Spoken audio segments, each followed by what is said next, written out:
Okay guys, welcome back to the STPL. You're watching match 2 for today's broadcast. We just saw Nads take down White Clan, and now we're going to be heading in to ReV versus DM. So let's introduce our teams.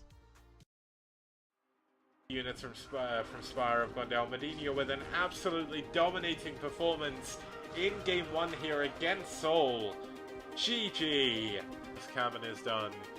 Ultra's Carapace is not done yet, but it will be soon. Defilers, lots of hatcheries, and here we go. This is going to be the push of death for Care Bear.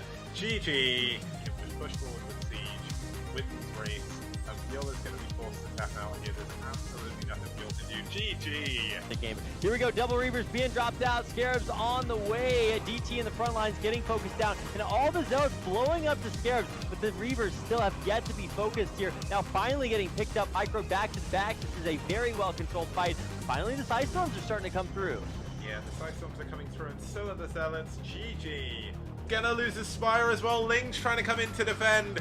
Firebat's in defense, so doing so much damage. And it looks like Camper's hit the right timing. He has. GG! It's short. It's against a lot of Storm. Let's zoom out ever so slightly to see what's going on both sides of this engagement, but that's a lot of Zealots. Look at how quickly they're absolutely decimating everything. And a nice Storm does go down to the back. Another nice Storm actually going down, but not really storming the clumps. There we go. There's a better Storm. Tech with... Okay, well, everything here is going to die. Yeah. This is pretty fantasy GG right here. Well, yeah, you're pretty dead, my dude. GG. Have enough energy for Maelstrom. Is he going to get it? Is he going to go for the Maelstrom? He does. The Maelstrom goes down. There's no Storm. There's a Storm now. And that is absolutely huge, killing all of the remaining units of Mitak.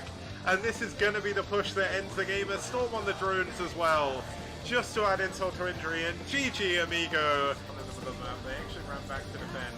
And the front has been busted. There's Zealots and DPs in the third base. I think this is done in Kiri with the 3-pronged assault. Gonna take down Medino. It's showtime.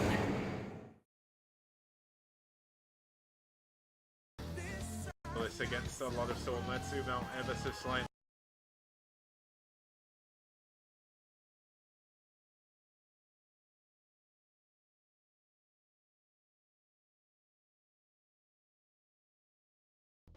Okay guys, we are back. So Clan Revolution versus DM.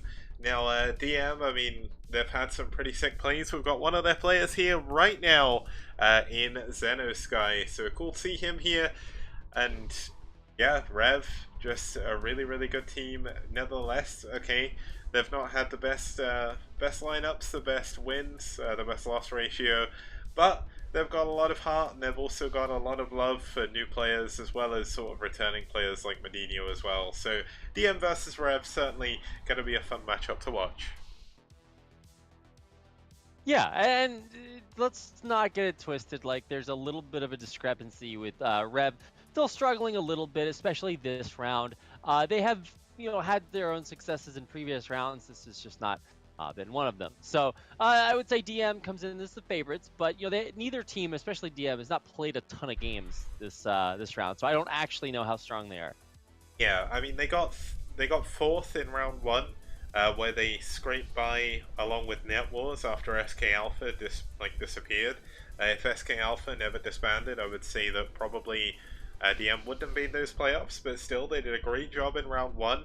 Tech did an incredible job, won most of his games there, and they've just kind of struggled a little bit since then, but they're 1-for-1 in round 4, so they're looking a little bit stronger here as we get into our first matchup today. So let's actually have a look at what the rosters are going to be. I'm just going to quickly remove the key match because we don't know what that's going to be, but it's not going to have any mirrors. We're going to start with a PvT between Erob and Vulture, then a TVP between Winnower and PRL, a TVZ between J Leo and Kimchi, and then a PvT between Asi, I think I'm saying that name right, and Torsan. Yeah, some of these names, man? I'm just like, what's your inspiration? Like, I just gotta know. Like, do you just look at the alphabet? Like, Maybe you have like one of those bowls of alphabet soup, and you're like, you're Yeah. digging around, you pick out 3 letters, and you come up with ASI or Asai or whatever it's supposed to be. You know, Hey, at least he didn't name himself Ace, so then we're really confused as to how Yeah. he's playing himself. Ace on Air Force Ace, let's make that happen. But I guess Erob is Berea backwards, so maybe that's something. It doesn't really matter. In terms of like key matchup, I'm not really sure what to say because a lot of these players have played pretty well, but I've never seen them play against each other. I don't really know how they're going to fare against each other either, so I'm kind of hesitant to put a key match in. I mean, I like PBT, so I can't even pick from one of those, and I like TBZ, so I can't pick that either. So I'm going to see if you want to make a choice, Rapid. To pick what? Oh, for key Yeah, key matchups. match. I don't really know. I know Yeah. we've seen some really good things from like PRL. He's probably one of the better players on DM, but maybe Kimchi versus versus J Leo. Okay, let's make that happen. It's our only TBT of the series, so we're going to be starting here with a TBP, or a PBT in this case, and let's actually have a look at our players. For ReV, it's going to be a new starter here in Erob, his or her, or their first game in the STPL overall, so not really too much I can say there. Not sure about how good they are. One thing I will say about ReV is they've been adding a lot of new players to the roster recently. I don't know any of their names, so it's kind of a learning experience for me. And his opponent, going to be for DM, it's Vulture. Now, he's played 2 TBPs so far. He beat Grast from Psy and lost to DeWalt, so we can't even really take too much from that either. Yeah, what do you? Well, I mean, you could try. I feel like as a caster sometimes we're really trying to squeeze every last ounce of storyline out of some of these stats, but Yeah. I think you should just say that he's good Yeah, against Protoss players. Yeah, he's pretty decent against Protoss players. Looking forward to see him here on our first map of the series. It's Eye of the Storm.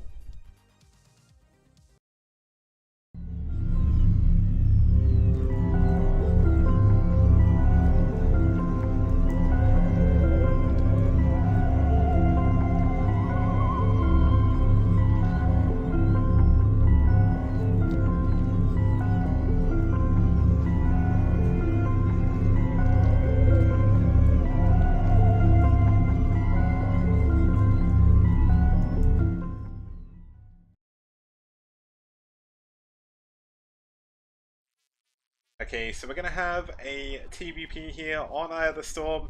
We've had 2 so far, with Tech taking down Reyna and First taking down Cryok, which was a little bit of an upset there, but not really too much to say about how the map plays out. There is a mineral-only third at the top and bottom of the map. We've got the 2 gas bases flanking the center on the right and left.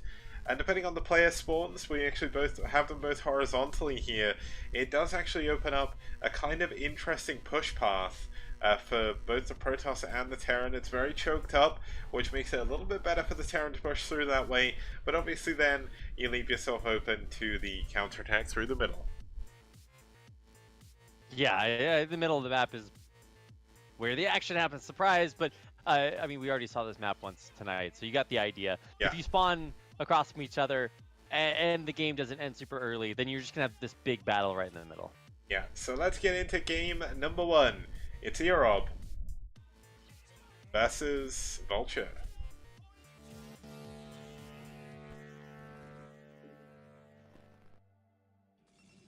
Okay, and starting us off here in the top right-hand position, we do have the Purple Protoss fighting. Oh, yeah, bottom right, I said, I hope. It's Erob. Fighting for ReV. My brain. Yeah, there, we did it. His opponent for DM is Vulture in the green, bottom left.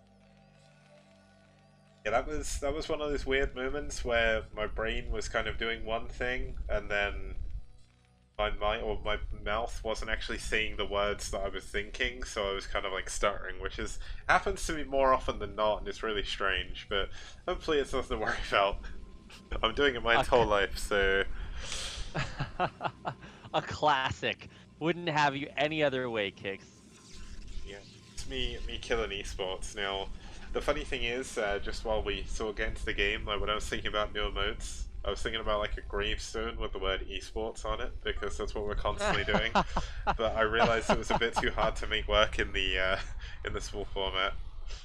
That's awesome. That's actually fantastic. You're way better at thinking of new emotes than I am, Kicks. I struggled.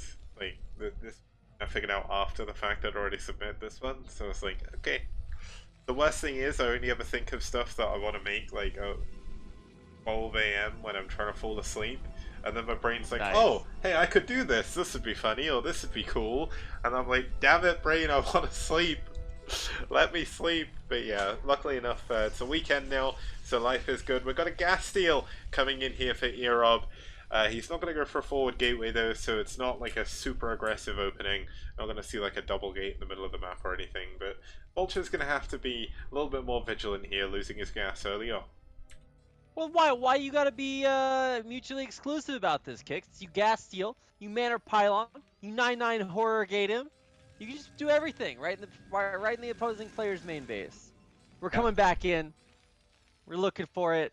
This is the probe of justice. He does not believe in going back in for the manner pylon. Yeah, now interestingly, Vulture is not willing to go for a 1-Rax fast expand here. He doesn't know what he's up against. He's not going to be able to get any form of SimCity outside of there. Now, Vulture has a little bit of SimCity against the command center, but the barracks next to the supply depot like that isn't tight. So if a Zealot comes along here, he could be in a lot of trouble. Now you'd think that maybe this is just a thing that only happens with sort of lower level players, but I was watching a game today between Hwasin and Bisu, where Bisu won with like 2 Zealots because Hwasin couldn't micro against them. So hopefully Vulture is going to fare a little bit better. He's obviously spent a lot of time killing the gas, but he will get up his factory a little bit later than normal, but still relatively fast. Are we allowed to say Hwasin's name anymore? I don't know. I hope so. I don't know. Yeah, he's one of those guys. Yeah, the thing is, like, yeah, what happened is horrible, and I'm not gonna go too much into it because I don't want to cause any controversy. But lots of time has passed since then. The games he did play still actually happened, and it's not like he won the game. Bisu crushed him, and Bisu's a boss, so it's all good. Hwashin, there's a couple of weird meanings for this. It basically means like an avatar, I guess.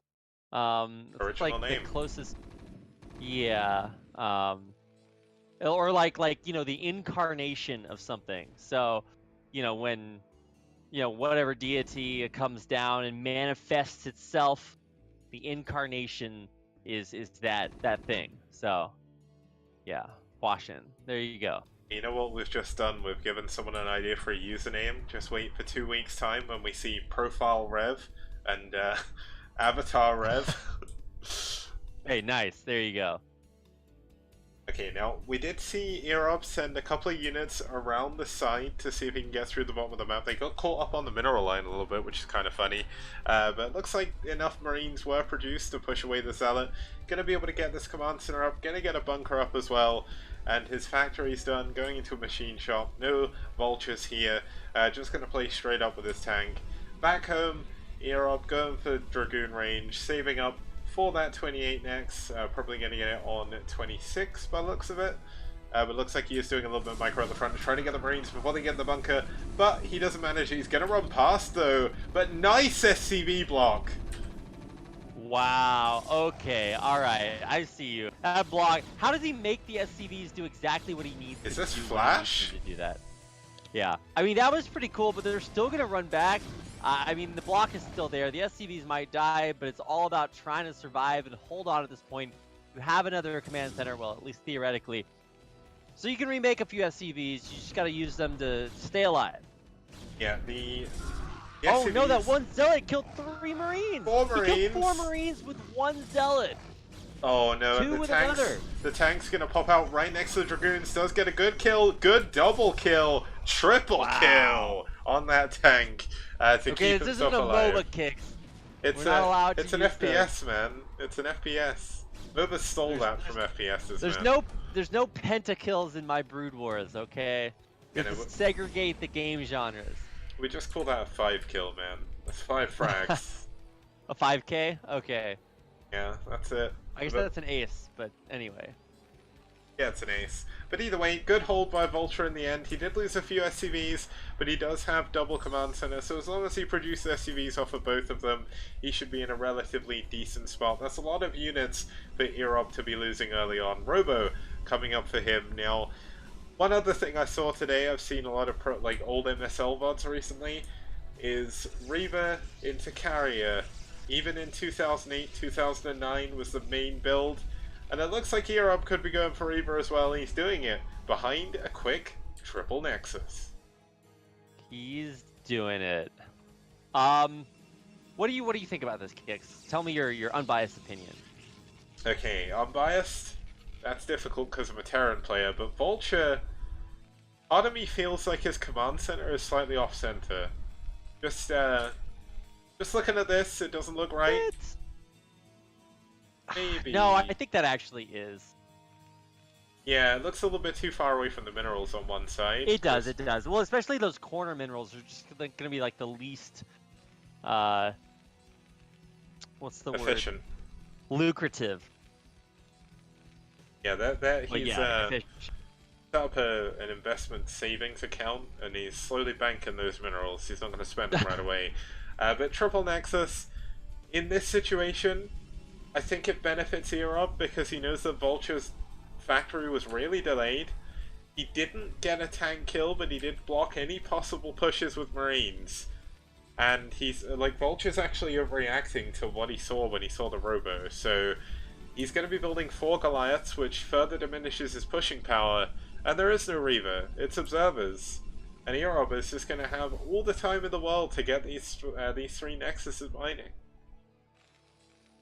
Yeah, this is one of the weird kind of ways that this matchup can look, where the Protoss player just has more than enough time to get up all the economy. The only problem is that when you try to do this, there's always that chance that you just die. So that's what this OBS is trying to get out there and figure out. It's like, wait a second, can I actually get away with this? The answer is probably yes. Now, funnily, Vulture scans the main again, sees the Citadel coming up, so it's going to be 3 base Arbiter coming in here for Erob, unless he's going to go for the old Kingdom style of going for mass gateways, High Templar, Storm, DTs, Zealots, and Dragoons. That's a really, really interesting build to see, and this is called Eye of the Storm as a map, so it'd be kind of cool to see here. Now, it looks like the first observer is going to get sniped here by those Goliaths, so good usage of that Charon booster. Going to keep Erob in the dark for a little longer. Yeah, wow, that's really good. Especially if you can get the first observer. Because then what are you going to do with that Robo? You going to make a shuttle and a Reaver? I don't think so. You're going to keep making observers from it. Because it'd be too hard to like multitask all of that. So you should expect as a Terran player, if you do that, you're going to have a little bit of room to work with. Now, what is he going to do with this moment? Is he going to take the opportunity to throw down some special tech? He's getting a starport up, so that's cool. Yeah, I mean, he scouted the fact the Citadel's there, and the next logical conclusion is going to be Arbiters, so you do need to get that vessel up. And also, due to the timing of his +1, because he got such a quick armory, he's going to be a way off +2. His starport's actually a little bit late for the build he's doing. I mean, he's actually banking quite a lot of gas right now, where he took his second gas really quickly, and he hasn't been constantly building 2 tanks. We've got double Vulture upgrades coming in for him, and he is slowly starting to sneak out on the map. Now, Vulture does have a deceptively large army. When you actually look at Erob's forces right now, he already has 7 Dragoons. Now, well, there's 8 Dragoons, but I'm kind of confused at where Erob's money has been going. There's a Stargate coming in, Templar Archives is done, Storm is not on the way, but he's only actually up on 4 gates at the moment. And this could be a really strong push. Wow, this is actually going. Yeah, I totally agree. What's in the way of this push? Well, there's a Dragoon, so that's not going to last very long. Yeah. And then there's maybe 6 other Dragoons? Am I missing? Okay, there's 4 more. So we're going to have about 10 Dragoons versus all that. Is there almost as many Dragoons as there are tanks? That does not sound good to me, Kix. Yeah, it's going to be difficult. Okay, now there's less. He's at least forced to siege, but the trouble is a couple of his Dragoons were a little bit far forward for what he wanted, but he has slowed down the push. But the trouble is, Vulture just has an overwhelming number of units at the moment. If he just goes, which looks like he's going to be able to, he could get something down here. Now, good use. Oh, the Dragoons don't even get that front tank. This is looking so bad for Europe. Vulture really taking advantage of the fact that Europe tried to play so greedy. That's what I was saying. It's like, if you're going to try to get that big of an economy open or up, you better have those obs to tell you, or there's something to tell you if you're going to be in trouble. Because if he had seen this coming, then obviously, you try to figure out a way to save yourself. But as is, this is just total destruction. Not even close. Yeah. GG, coming down here any second. There it is. And Erob taps out. Win number 1 to Vulture for DM. Yeah, I mean, that was kind of an interesting vision of if Terrans played well.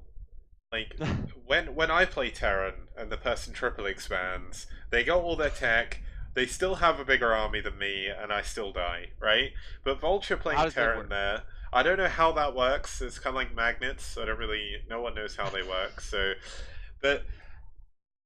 I mean, if you think about it, Erob spent all the money on Nexuses, he spent all of his money teching up, and what didn't he have? Gateways. He didn't have units. And all of a sudden, those close horizontal positions really bit him badly there. Yes, they sure did. Well, that's going to do it for our first game in the series. Means the DM goes up 1-0 in the series. We already had 1-4-0, so hopefully we can maybe see a little bit of a closer match this time with ReV maybe making a comeback. Yeah, so we're going to get into game number 2 when we get back after this very short break. See you guys in just a minute.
Okay guys, welcome back to the STPL. We're here for DM versus ReV.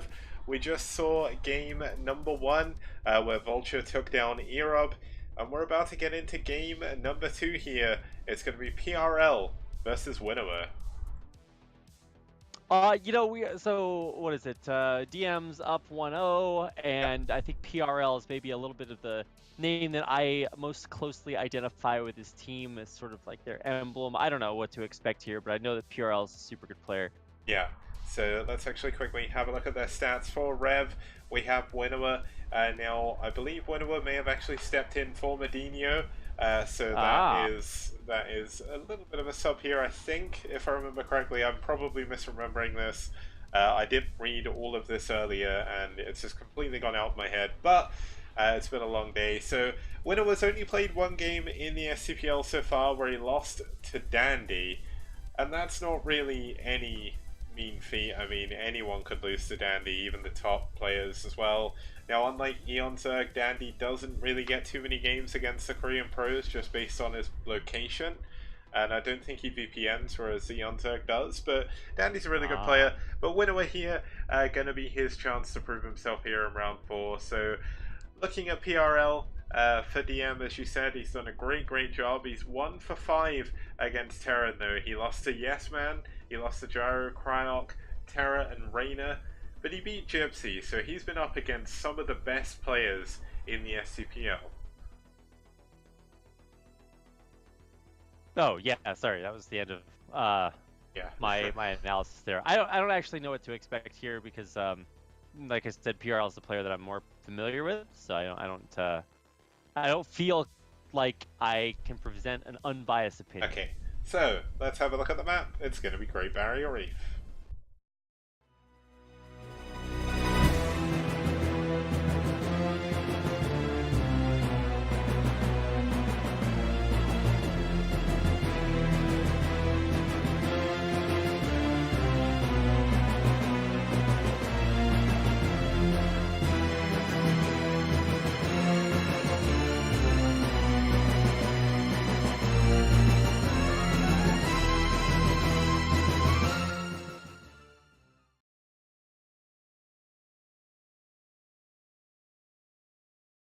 Okay, so here we are back. We're on Great Barrier Reef. We're going into a PBT here. Now, we saw a TBT on this map just now, so kind of changing up from that. It's going to be our first PBT of the STPL Round 4 on Great Barrier Reef. It's a fun map, one of my favourite 3-player maps in the game, very similar to Outsider without some of the major, not flaws, but major kind of crazy things Outsider has, like the double gas bases and the super open middle. But it's a cool map nonetheless, so let's just get into it. It's game number 2. It's PRL versus Winnower.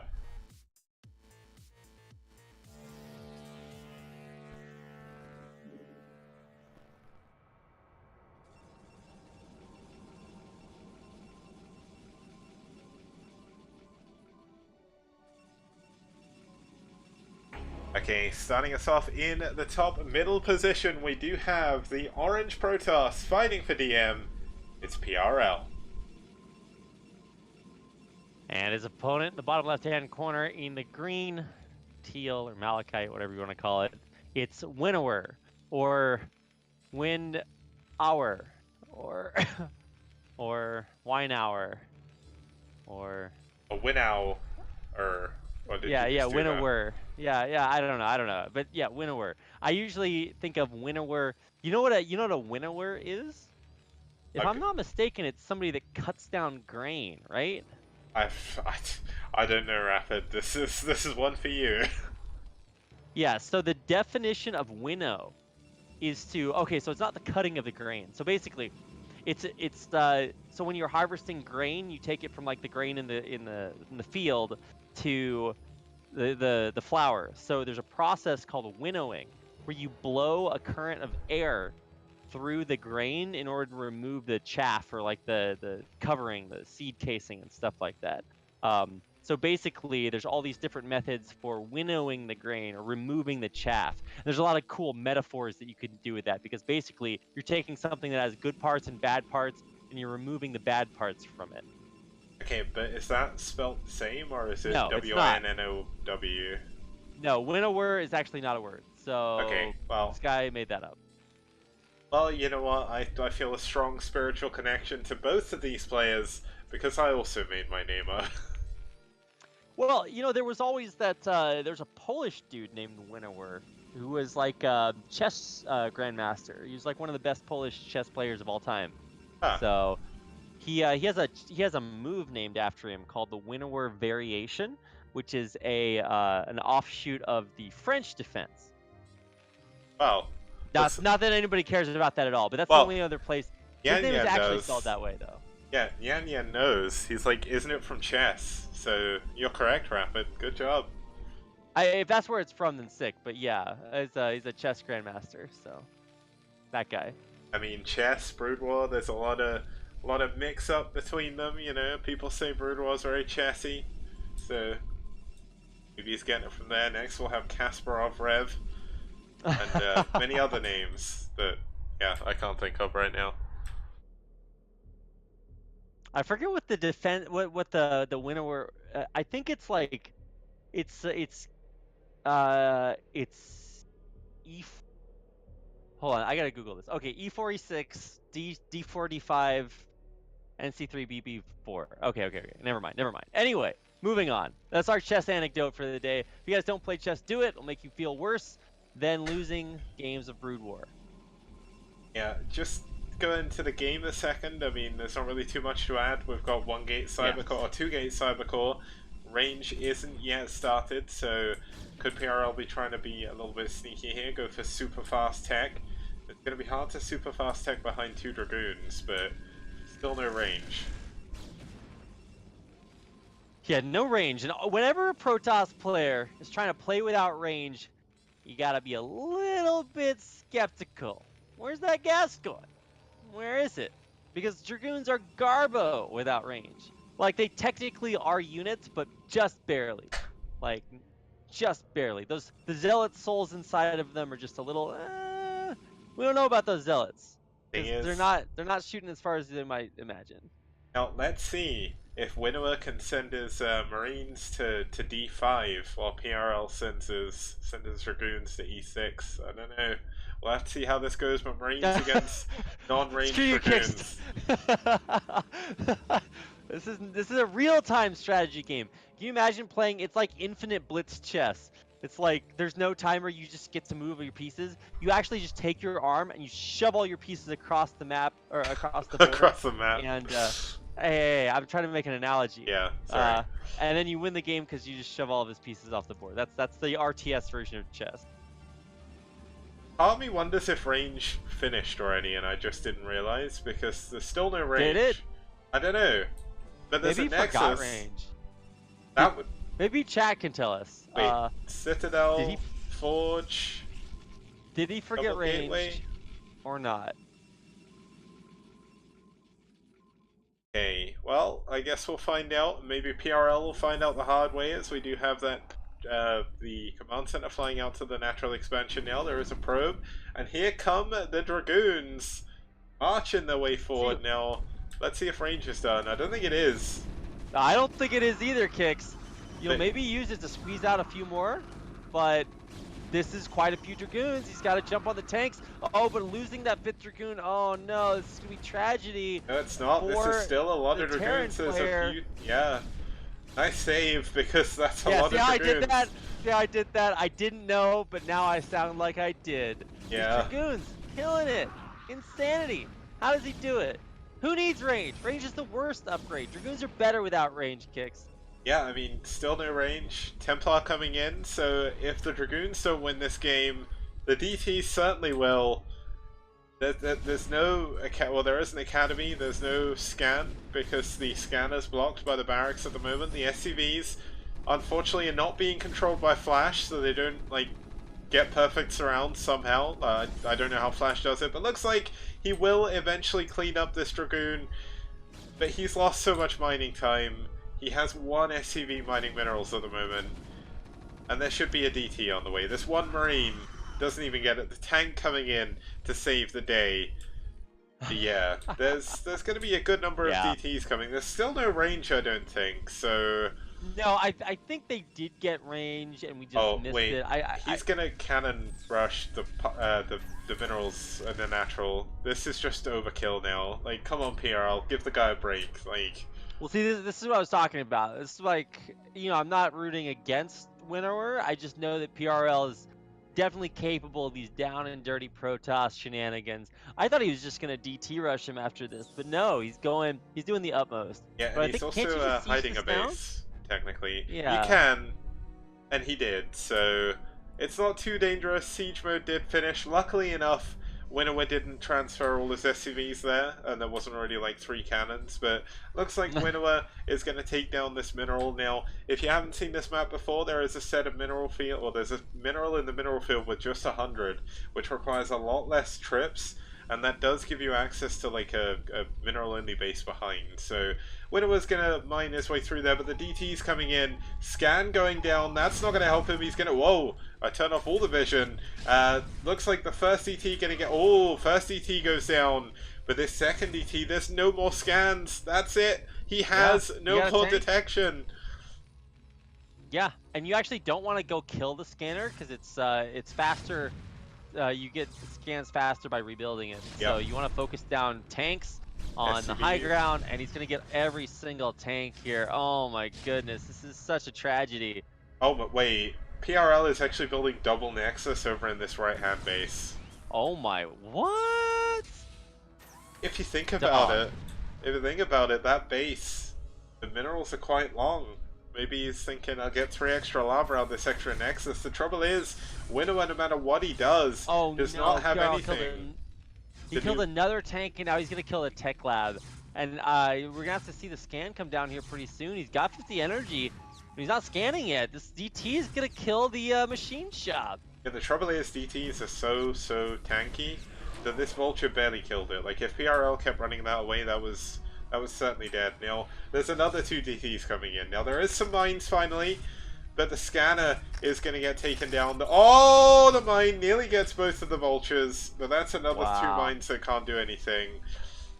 And yeah, this is too much damage. A scan goes down on the DT, but he doesn't have any units that can kill it. So a little bit of, not brain lag, but DT in the main, DT in the natural.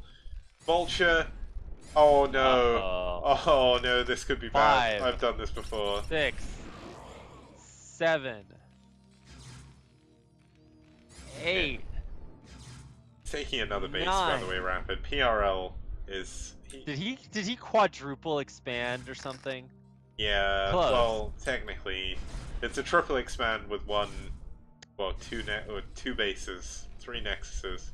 But the DT gonna ult. Oh. No. Yeah, it doesn't Sorry, matter. Kicks. 10 kills, 11 kills. Almost 12, but the tank is going to hold on. Winnower is down to 1 base. He's down 30 supply. I'll get basic arithmetic down soon. That's next on my agenda. But there we go. DT goes down. Comsat is saved, but it'd actually be more beneficial for him to kill this and rebuild it. Look at PRL. He's got a base here. Got 2 nexuses here, just pumping out those probes. He's got double forge over at his 3rd base. He's got a forge in his main. He can go into triple expand. He's building more and more DTs, just sending them across the map. 5 gateways overall, and he's just unstoppable at this point. This is so unbelievable by PRL. Oh my goodness! What are you gonna do? This guy's a monster. Somebody make him stop. I mean, this is like, this is so disgusting because you know that your opponent is like down. Oh, the mine but it's like kill all the vultures. Oh, how did the DT? Oh my god! Yeah, this DTs is new and more mines. Yeah, they take 2 mines, but vultures only take 1. Yeah. So you can actually like just run in and blow them up. Sick. I love the way Protoss works.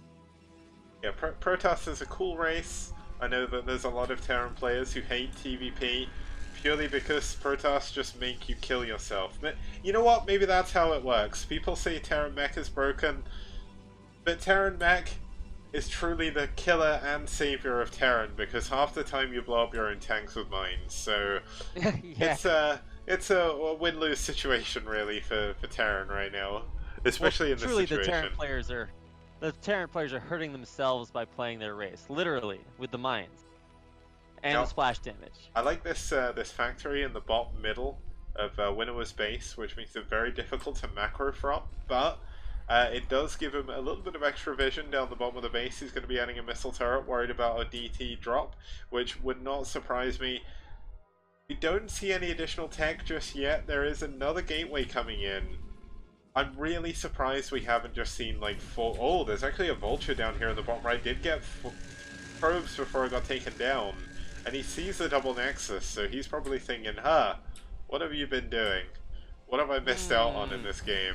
Yeah, I want to see him save scan energy and scan every base at the same time just to see how many of them are taken. Yeah. Now, Winnower, he's getting a third base, he's turtling on 2. It's going to be hard for PRL, who's kind of not really built any units, but other than DTs right now, so... PRL, his main asset right now is his economy. He's going to have an insane amount of minerals coming in, insane amount of gas coming in. Winnower does have a decent number of factories, but he does need to add some more on. And as Flash has proven, if you're Terran, if you can tell to 3-3 mech, anything is possible. Yeah, every time where you see a PvT and the Terran player's not dead, then he's alive. I mean, that doesn't sound like much, but he's got a chance. I don't know why that reminded me of that meme image where it's it's the really bad translation from Fate, I think it is, where it's people die if they are killed. It's like that, but oh yeah, people live if they're not dead. There we go. There's a new variation. Sick. I love it when people are alive kicks. I don't know. Well, I feel like for PRL, there's that saying when ahead get more ahead. Well, he got way more ahead. And there's that moment where you get too far ahead and you make yourself a little bit vulnerable. PRL is actually getting develop a sensor array, which is the observer sight radius increased upgrade. So he really just wants to see everything. He's gonna draw shapes in the middle of the map with observers. Now, ironically, I know Lucky Noob just pointed out in chat, but I was trying to see if he was actually going to be on 222 upgrades. He's actually on 211, and he's not getting any more upgrades out of his forges, so that's a little bit disappointing. But Winnower is trying to take down this base in the bottom right. There's not that many units back here, but there's a lot of units going for the main of PRL, of Winnower even. DT's in the bottom, a nice mine drag, but oh no, the mines! Wow, they don't go off.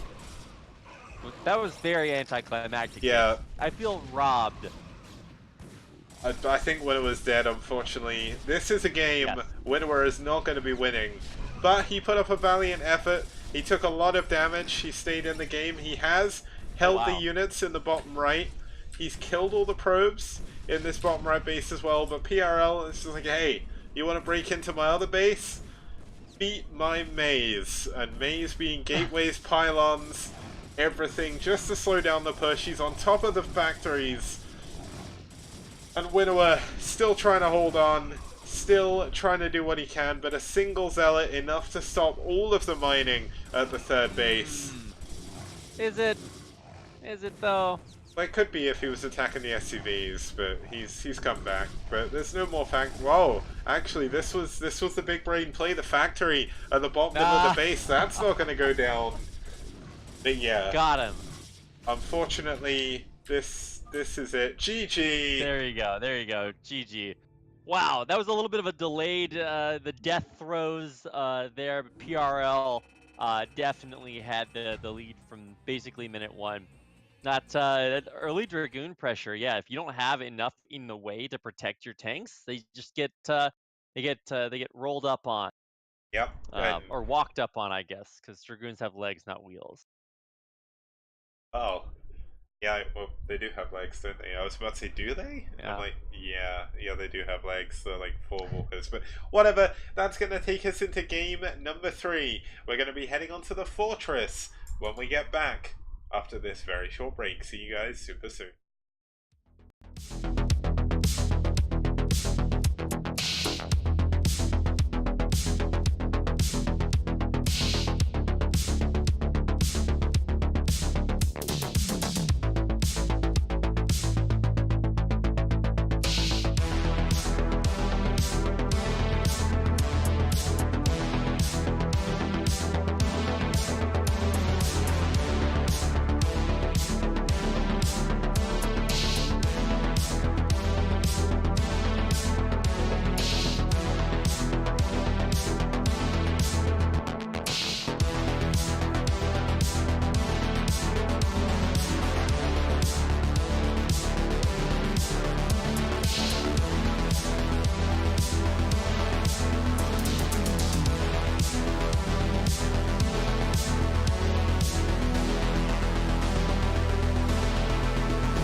Okay guys, welcome back. We're watching the STPL today. We're watching DM versus ReV, currently with DM up 2-0.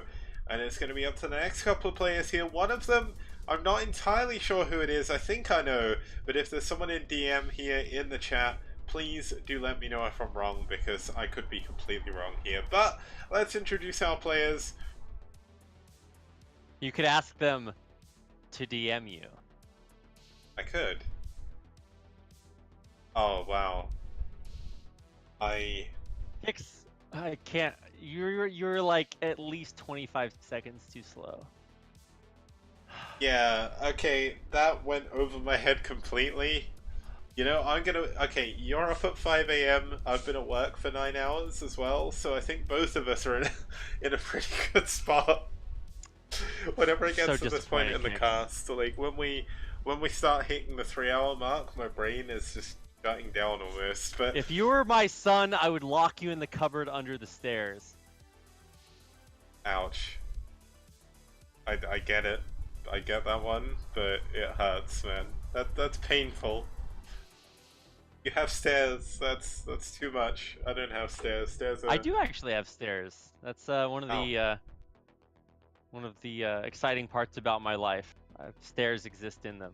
Anyway, speaking of exciting parts about my life, how about that J Leo guy? Yeah, J Leo, new player for ReV. Not really too much to say now. The other player is called D8D. I don't know if it's Kimchi. I think it is, but I can't tell if it's Tech because Tech is Q8D. So, yeah, if there's someone from DM in the chat, please say something if it's not Kimchi, because I'm gonna act as if it is Kimchi. You know what? I'm gonna call him Kimchi because I'm not gonna say D8D all the time, and we'll just see how it goes. All right, sounds good. I'm in. Yeah, so let's quickly introduce our next map. It's gonna be Fortress SE.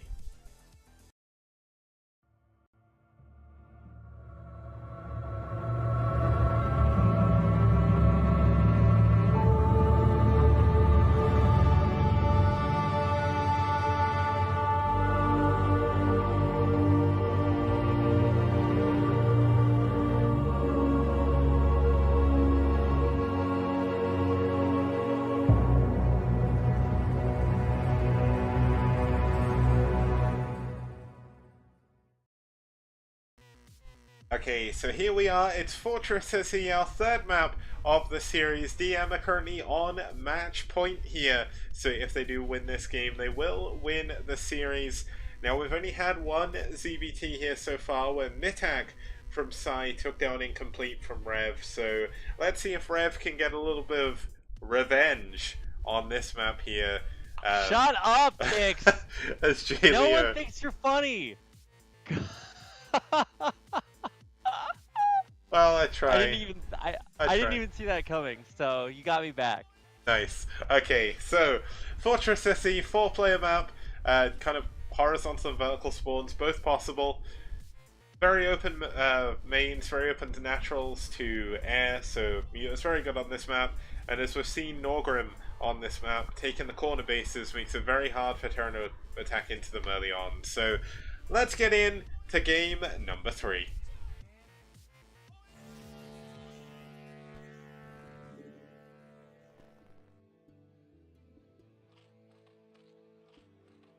Okay, starting us off in the 3 o'clock position, we do have the Green Zerg fighting for DM.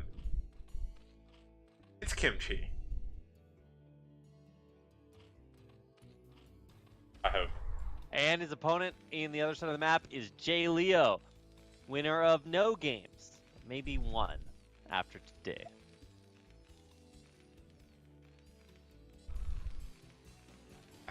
That's certainly an introduction. Poor J Leo.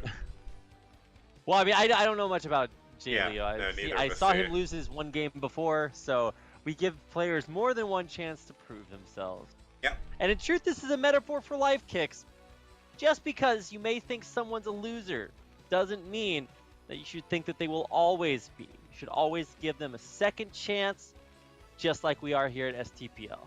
Yeah, just as Incomplete's doing as well, because ReV have a relatively big roster now, so For Jay Leo to get sent out again, Rev must have, or incomplete, must have some confidence in him on this map. So looking forward to seeing how his TVZ is going to do. Obviously, TVZ kind of the fan favorite matchup, I would say, throughout the history of Brood War. All of the big rivalries, if you think about it, were all TVZ. You had Boxy Yellow, Flash, Jaedong.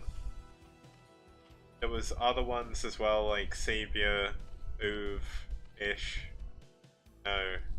Okay, well, either way, ZVT is cool. Yes, I think we can all agree. ZVT, the iconic Brood War matchup. But it can be really not cool due to the way it ebbs and flows. Either you get Marine rushed, and then you have to fight with drones, and then it just looks really bad and awkward and weird, because then maybe you hold it off, but you lose a bunch of drones, and everybody's like, well, did it work? Did it not work? It's awkward. Or you get Speedling rushed, your Marines pop, and then you lose the game. It's like, well, that's not fun either. But as long as you make it past those awkward timings, it gets really, really fun. There's a lot of variation. You can do a bunch of different builds. I love it. Big fan. Yeah, now it looks like we are going to see 9 pulse speed coming in from Kimchi. Ooh. Now, unfortunately, Jaleo has a link type wall, so he's going to have to get his... Well, his Marine spawned inside, so he's safe. Looks like Kimchi going to be sending his Lings around the SCV. Good micro by him. But the Lings aren't going to get into the main here rapid, so I think Jaleo is in a pretty good spot. Ooh, losing that SCV sucks, though. No scout of the main. Does scout the fact there's Lings. I think speed still hasn't kicked in, so he wouldn't have seen anything crazy there. But as long as he defends this wall, he should be fine. I'm 99% sure this is link tight. But knowing me, it's possible that no, it is link tight. Yeah. That's an awfully big 1% kicks. Yeah, well, it's 1%. I'm a big guy, you know, 6'6" or 6'5". Are you a 1%er? No, I wish I had that amount of money, but unfortunately not. Well, you're a 1%er to me because you're not 99% kicks. I don't know, man. Kid tested, mother approved. That's the only thing I can say. That actually sounds dodgy. Wait, have you ever seen you know Kicks the cereal, right? Like I showed it to you in the grocery store yeah, that's the slogan. Yeah, so there's this slogan called for Kicks called Kid Tested, Mother Approved. That's just what they would say in their old 90s commercial. So anyway, that's what I was referencing for all of you who don't eat American cereal.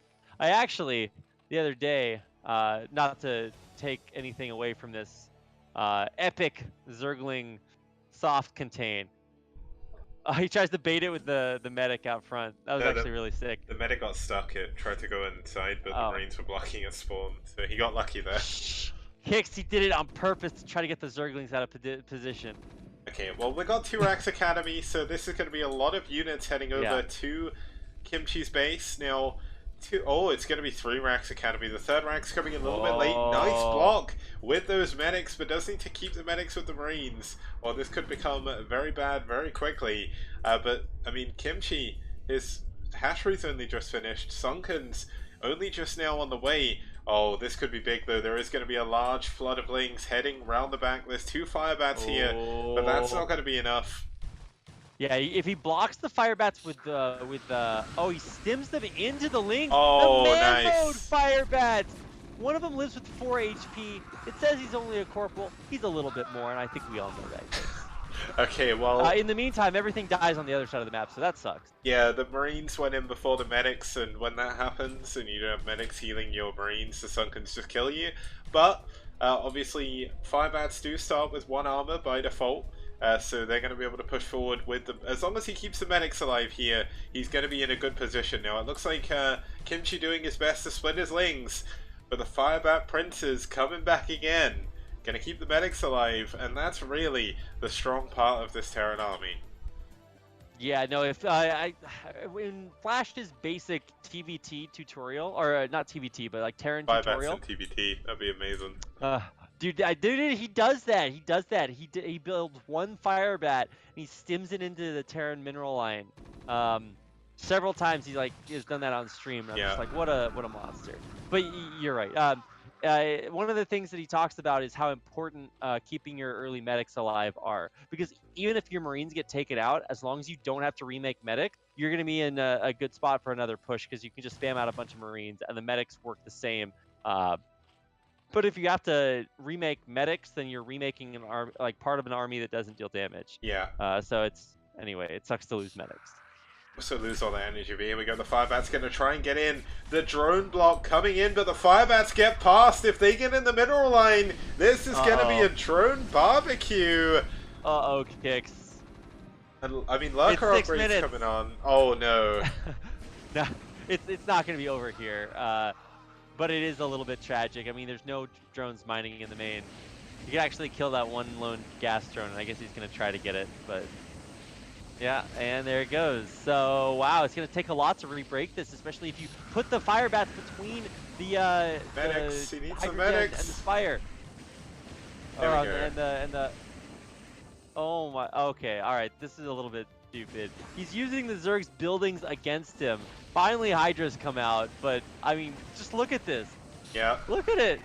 This is SimCity hard mode, but the trouble is, Lynx get a good surround on that Firebat. The Hydralist then finish the lurker upgrade. Wow, showing the lurkers off in the main base there to J. Leo. This is confidence here by Kimchi. I mean, J. Leo's got a decent number of bio still.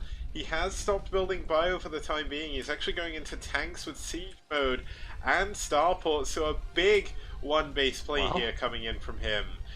And it looks both like of the things that counter lurkers, so I mean, go for it. +1 attack coming in as well. Now, the one problem is J. Leo isn't going to be hitting that handbang timing of 8 minutes. Like, his units, they've been beaten, they've been bruised, they've been knocked down.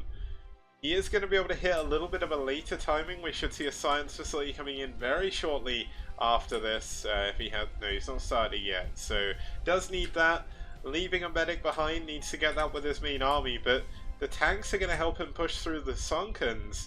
But it's whether or not he sees or feels that these stop lurkers are here. What's the over/under on that? I don't know. It's not looking good. Oh my goodness, Kicks, hold your breath. Okay. No. Oh god, this is. Wait. Oh, they're not stop lurkers anymore. Oh, he let him go a second early. Yeah, that actually benefits J. Leo a lot. But here we go. They're unsieging. Nice spread. Oh. The Lynx coming in behind, but nice stim on the Marines. Actually not getting a decent enough spread. Losing so much bio.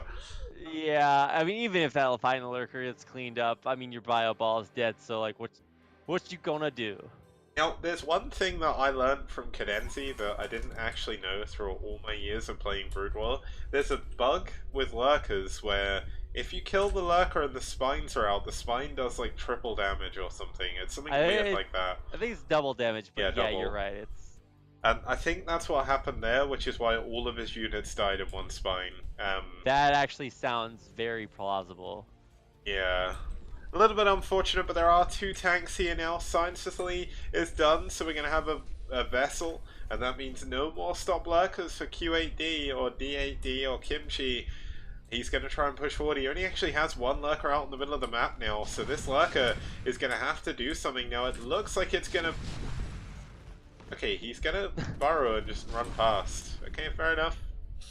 This is the little lurker that could. He's going to be running into the Terran natural now. Run, lurker, run! Okay. Oh, that poor there we go. All right, got it. Now, this is hilarious. The adventure of these 2 tiny lurkers. Yeah, this is definitely a weird TVZ at the moment. Looks like Kimchi is trying to take that base in the bottom right, but losing all that mining time in his main really did hurt him. So it looks like we are going to have the tanks cleaning up these lurkers. J. Leo is going to be able to go for that expansion that he's been saving up for a very long time, putting his money in his piggy bank as he's working his way forward.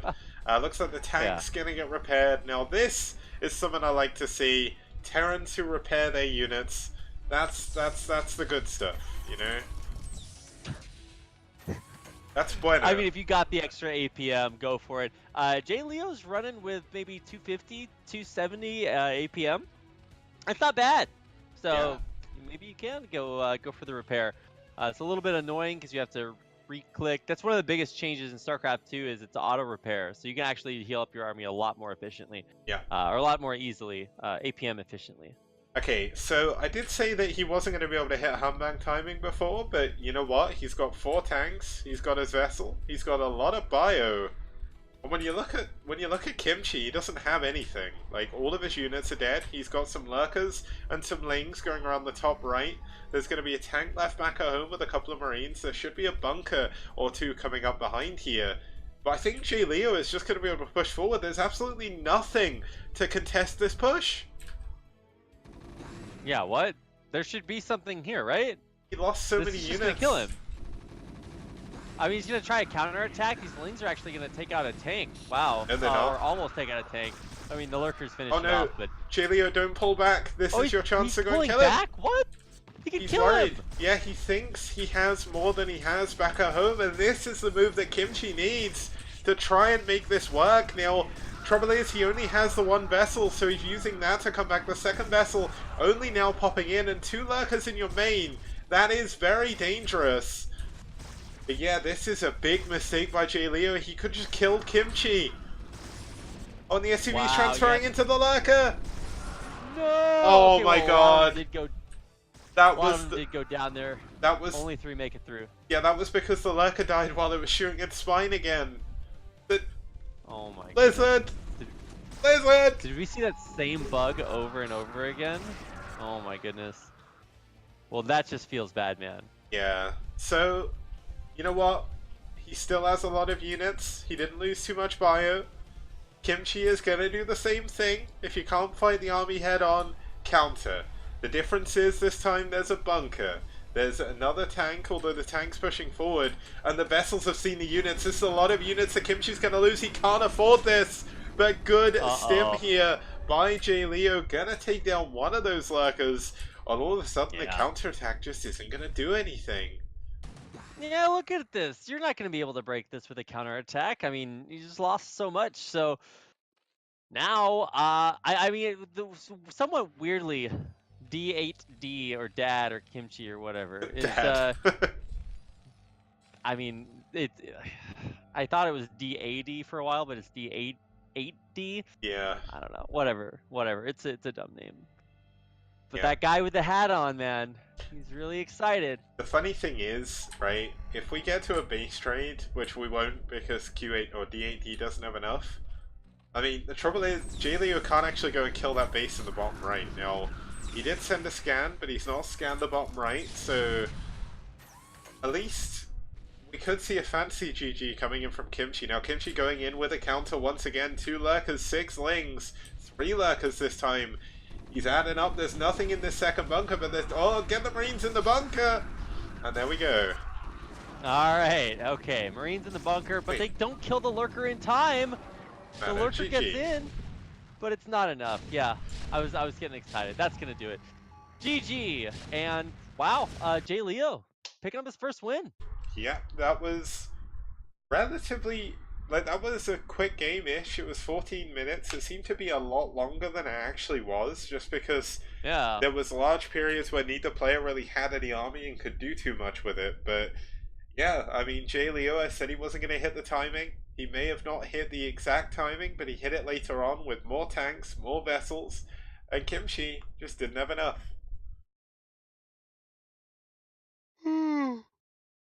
I shouldn't have even covered my mouth. Wow. It's about 7:40 a.m. after a very long night. So yeah, that's what a game. Let's That was really number 4. Really riveting. Okay, I mean it was good that J. Leo won in the end. Kimchi's one of DM's strongest players. He beat Cadenzi to win the FPW versus DM Ace match. Was it? No, he beat TT1. I don't think Cadenzi played in the Ace match in the end. Yeah. But still, I mean, Kimchi's a good player. J. Leo came out with 2-Rax Academy on one base, which isn't really a common build anymore. And you know what? He made it work. That's going to take us into game at number 4 when we get back after this on Neo Chain Reaction.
Okay guys, welcome back to the STPL. We're here for game number 4. DM is still on match point at the moment.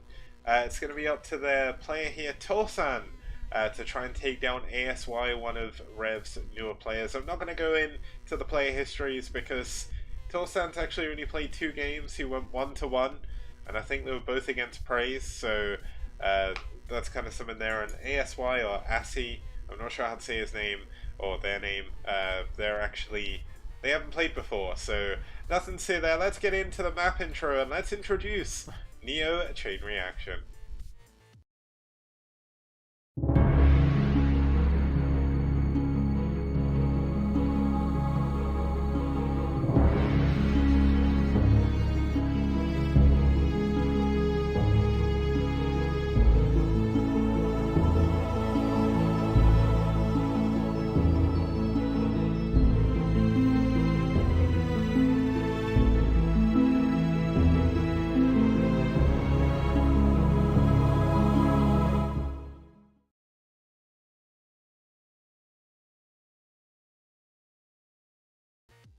Okay, so here we are on Neo Chain Reaction. We've actually had a good number of TVPs on here so far. 2 of them have been epic, 2 of them have been super quick. Let's see what kind of TVP we get into here when we see Torsan versus ASI.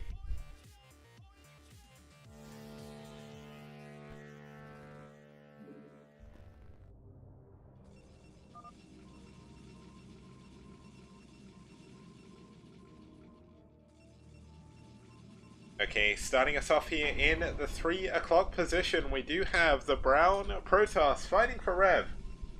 It's ASI. And his opponent in the orange, it's Torsan for DM. Playing Terran, of course. Yep.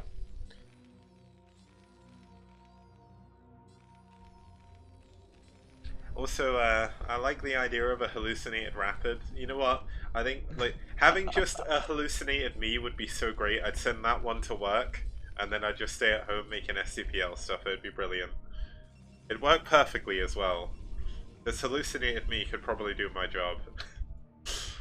Are you sure about that? There's no substitute for a good kicks. I'm trying to. You know what? No, okay, I'm not quick-witted enough to come up with something for that. I was like trying to think of a good like movie not analogy, but like kind of play on words, a movie pun that I could use, and I just can't think of anything. But here we go. ASY coming in with a probe. It's a 2-player map. Torsan immediately going for his gas. He doesn't want to get gas stolen. That's going to delay his barracks though, and actually pulling 2 SCVs to try and deal with this. Oh. Okay, I mean, Mana that's pylon? a big commitment. I mean, I would have mana pylon him there. It's actually really easy to do. If, he's gonna if block you can the. catch all the Oh no. Gonna block. Oh, build the barracks quick. There we go. The barracks is gonna go down. That's gonna create a zealot type wall, which is at least something. Back at home, there is a gateway and a gas coming up at the same time. Torsan's gonna be able to scout this, and ASY is just gonna continue to be annoying with his probe. This is actually one of those probes, right? One of those devil probes, the really, really annoying ones that tries to like kill off SCVs. See if there are any low SCVs. I guess the only one that's low is the one building the barracks, but it's not really even low. Yeah, the true devil probe is one where you chase it and it actually like step micros back and kills your SCV, and you're like, how is this possible? How? I don't get it. They both have they both have low range. How are you doing this to me? But yeah, I've certainly come across those kind of probes a lot. But looks like Torsan going to get his barracks up. No problemo. Going to be able to get his factory up as well. Now the probe still does have a few options in this base, but the one option it does not have is to leave. So this is the final resting place of ASY's scouting probe. Rip in pieces. I mean, maybe it'll just stay alive. I mean, yeah. There was a game in GSL or IEM, or I forget where it was, where somebody built double gates in the back of somebody's main. Where was that? Oh yeah, it was ASL. Rain did it. He double proxied. Oh, that must have been one of the games I missed. What was it? Effort? No, it must have No, been it was last, Mini. surely. Oh, it was last. Yeah. No, Mini So he played did it against to last. last. No, last played against Rain as well, right? Wait, Yeah. So last yeah, played Rain, and Rain, Mini played like effort. That was it. proxy gated him in his main. He double proxy gated him with a hidden probe. So sick. Yeah, the funny thing is that ASL got spoiled. That game got spoiled for me because it wasn't Twitter. What happened was I went on YouTube at lunchtime at work. The duration was whatever it was. I don't want to say, and it skipped to the like. I opened the video. It said the duration was whatever. Then when I clicked the video, it said duration however much, and it put me on the final game. So I only got to watch the final game of that series. I don't know what else happened, but yeah. So that was a fun final game anyway. Now it looks like we do have a Dragoon coming in. There is a proxy set of double gateways coming up outside of Torsan's base here. Now the SCV is going to go to work on this pylon, and he's done his own proxy of his own. He's actually got a factory over here. He was going to proxy 2-fact. It's like proxy 2-fact against proxy 3-gate overall into Dragoon range. So let's see what gets the better end of this deal. I don't know how to predict this, but this is so crazy. I mean, I guess technically Dragoons are better than Vultures, right? Maybe? Yeah, Dragoons beat out Vultures, but if the Dragoons are out the base and suddenly a Vulture gets into your main mineral line, it's not good for you. I mean, one of the things about this map is that you have low ground mains, so if you try to break out, you're going to be busting up high ground. But tanks have superior range, so you can actually just kill both of these Dragoons and not worry about it. Well, not quite. Maybe. He needs to target the back tank, so it hits the front one. There we go. Okay. Oh my goodness. Alright, well, I think we're about to get our answer here, Kix. Yeah, I mean, there's 3 gateways coming in. There's still a wall up here using 4 SCVs to repair this. If this wall gets saved, I mean, ASY, he's going all in with this. He doesn't have that many probes back at home. He's not cutting probes, which means he's not 100% all in, but there's no expansion from either player. Now, Torsan is doing the clever thing here. He's actually going into mines. He's going up to 3 or 4 vultures before he shows them. And I mean, this one tank and this wall with the bunker, there's 2 tanks here even, I can't count. That's going to be enough to hold against this 3-gate pressure, and oh my god, the shots already. I mean, what do you do at this point? I mean, this is as held as held can be. And you know what? There's no Dragoons back at home. None. Wait, what? 0. Nil. Really? Okay, never mind. It's not held at all.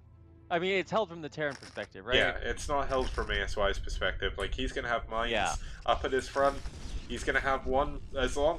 you know what? Torsan needs to be careful with his mines. If he gets mine dragged and loses everything, then that's not going to be good. But he's actually used up most of his mines now. He's going to start to go to work on these probes. Does need to get a few mines in the base at least. Just to try and force things to go wrong, but all of the Dragoons being pulled back here, and the Vulture's still alive in the main. Gonna get more and more probes. That's 3 probes already, 4 probes. Dragoon dead, 7 probes. GG! Yeah, just get me out of here. Wow. Hey Kix, how many minutes was that? 7. Almost 6. Okay, close enough. Let's round down. Let's say it was 6 minutes 59. 6-minute cuts, everyone. Yeah, it's that's happening. what happens when you round 7 minutes 3 seconds down. It's 6 minutes. Yeah. So that means that all the subs in chat can spam their appropriate emotes and be happy that they are subscribed to STPL. I'm just gonna spam that real fast so that everybody else can do it. Yeah. There we go. And you know wow. what? So that means we're going to an ace match. What? That means we are going to the ace match. Yes, you beat me to it there, Kix. So we have both sort of extremes of games. We have a very not close game where ReV beat up on White Clan, and now we have the closest of the closest games going to an ace match. No, it's not an ace match. ASY was ReV. Torsan was DM. So, it's 3-1. Kix is a Killing giant esports. Killing dummy. esports. You know, wait. hold on. I saved you from yourself again because you were going to say we were going to the ace match. Dummy. How dare you? Damn it. Oh my Kill god. esports Well, like that. okay, so that's the end of the Hashtag ban kicks. Okay, well, that's a 3-1 victory to DM. Somehow, I cannot read the names. I was like, ace match, yeah, let's do it.